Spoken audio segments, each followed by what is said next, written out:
Hi, everybody. I'm Dr. Laura. Welcome to another episode of Where Work Meets Life. Today, I'm going to share with you information about your career development, the keys to fulfillment and growth. When it comes to your own career, I think it's really important that we understand more about career development trends that are happening around us, as well as how to take charge of your career and the key elements about yourself that you need to know in order to continue growing and progressing in whatever way helps you find meaning and fulfillment. I've been at this for an awfully long time. It was the late 90s when I finished my master's degree, and my specialty in my master's of counseling psychology was career development. Why did I choose that? I chose that because not a lot of psychologists specialize in this area. However, a lot of waking time in people's lives is spent on their career. Working. It's a big part of people's identities, for better or worse. When you first get to know someone, you ask, what's your name?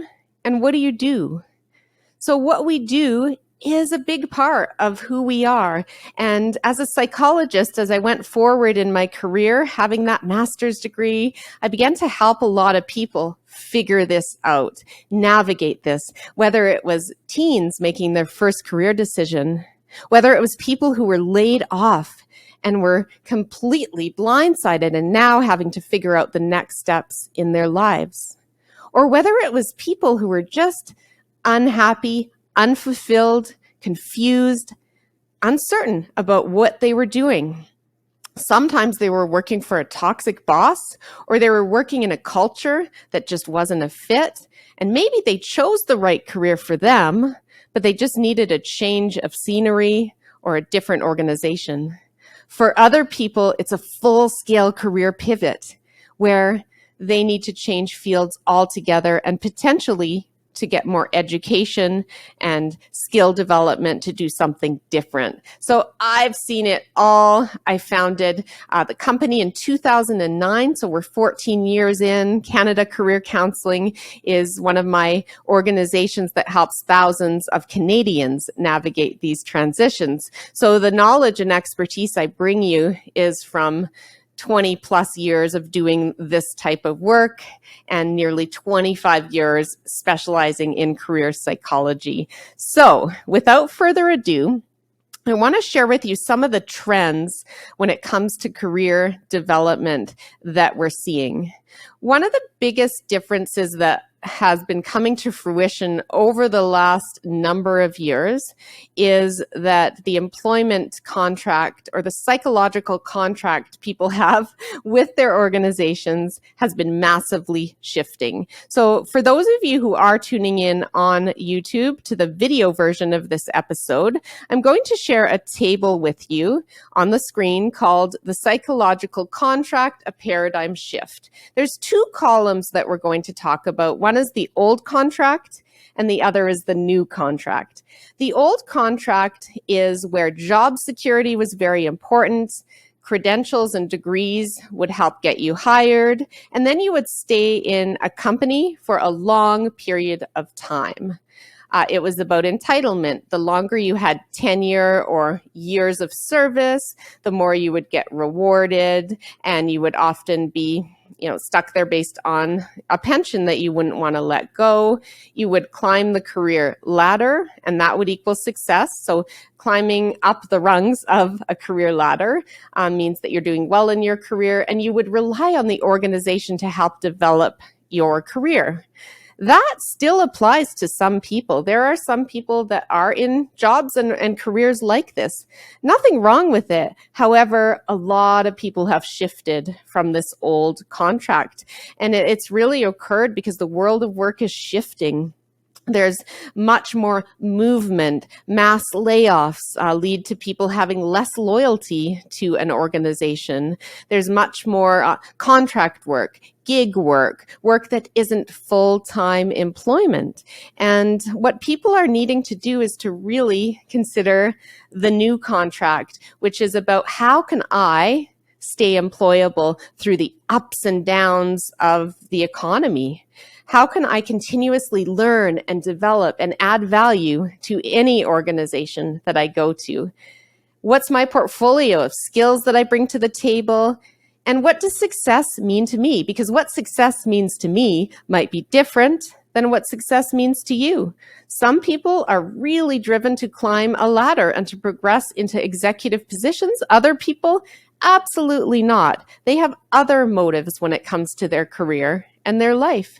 It's individually defined, and it's an individual responsibility to figure out your career growth, how you want to grow, where you want to grow, and where you want to go. So that is one of the big changes that's going on in the world of work.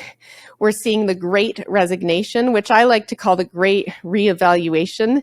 COVID brought on a lot of people reconsidering, what do I want to do? What do I want to be when I grow up in the next phase of my life? Where do I want to live? And who do I want to be working for and with? And do I want a job that feels meaningless and doesn't give me purpose?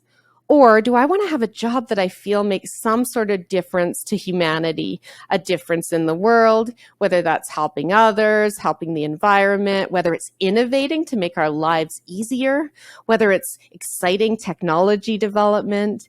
Different strokes for different folks. But it's important to understand this great reevaluation is still happening. And the quiet quitting movement is where people are feeling less attached to work. They're feeling maybe what they're doing is no longer meaningful, and they're figuring out a higher purpose.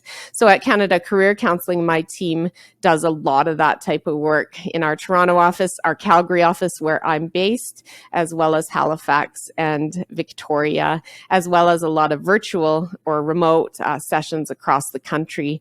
And I'm just really proud that we're able to help people figure this out, because if you're unhappy in your career, boy, oh boy, does it transfer into other areas of your life, your relationships, your mental health. I've seen time and time again, people are struggling in a poor career fit or in a toxic organization, and their mental health is hugely affected. I can see my Kleenex box across the room right now where I sit with my own clients, and I think about the psychological turmoil that career issues cause human beings. So when people think of career development as not being a psychology practice, I think, wow, it's completely psychological. It's completely impacting our identities, our well-being, and our sense of purpose. So glad that when I was, in my early 20s, that I chose this area to focus on in psychology.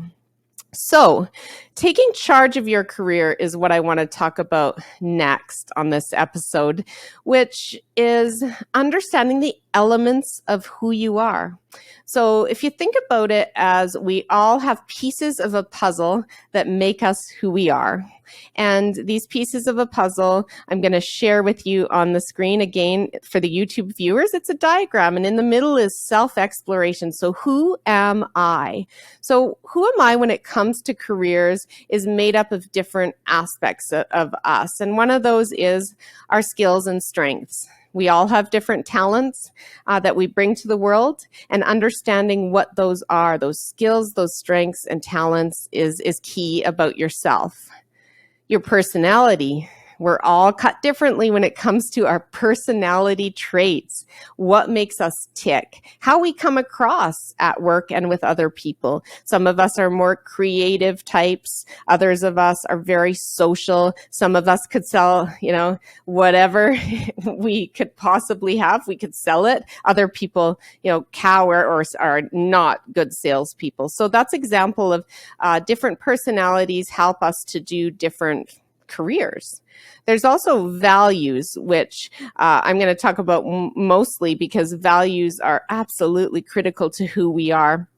And that's the things that represent what's important to us. And values, understanding what those are, and understanding the values of the organization or the supervisor we work for is very, very important, because the number one reason people leave jobs is because of a values misalignment. The values I have are different from what my company sees as important. So we help clients all the time identify and figure out these values. I'm actually going to pop up an image right now of what are your career values. So career values can be a whole bunch of different things. They can be, I value high salary and a great compensation package. I'm motivated by money and by earnings. Nothing wrong with that. Identify that, own that if that's you. However, that's not for everyone. Other people would give up a certain amount of earnings in order to have better work-life wellness, flexibility, balance. Those sorts of things are important to them. Health, of course, when our health is suffering, nothing else really matters. Achievement is another value. Some people just are very motivated to achieve. They're high achievers. They like progressing and having challenging goals.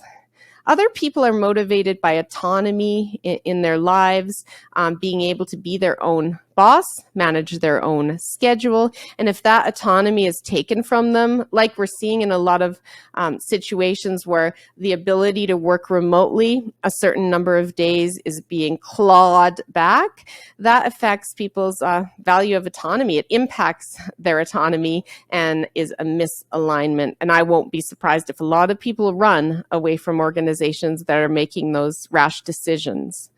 Another value is learning. Some people are lifelong learners that thrive when they're learning. And if they're in an organization that doesn't offer them avenues to grow, they will leave and find it elsewhere. So those are examples of a few of the values on this list. I would say there's dozens and dozens of values, and we can give them different words and terms, but they're very much your values to decide, your values to design and understand, so that you can understand yourself and what opportunities in your career fit with those values. So again, values, an important part of the puzzle of who you are. And then there's things like your messages and beliefs that you've heard in your life about careers. We all come from being raised in a certain way about what career means to us. And it's important to identify that and to understand, what have I been raised with when it comes to career, and what might I want for my own career as an adult?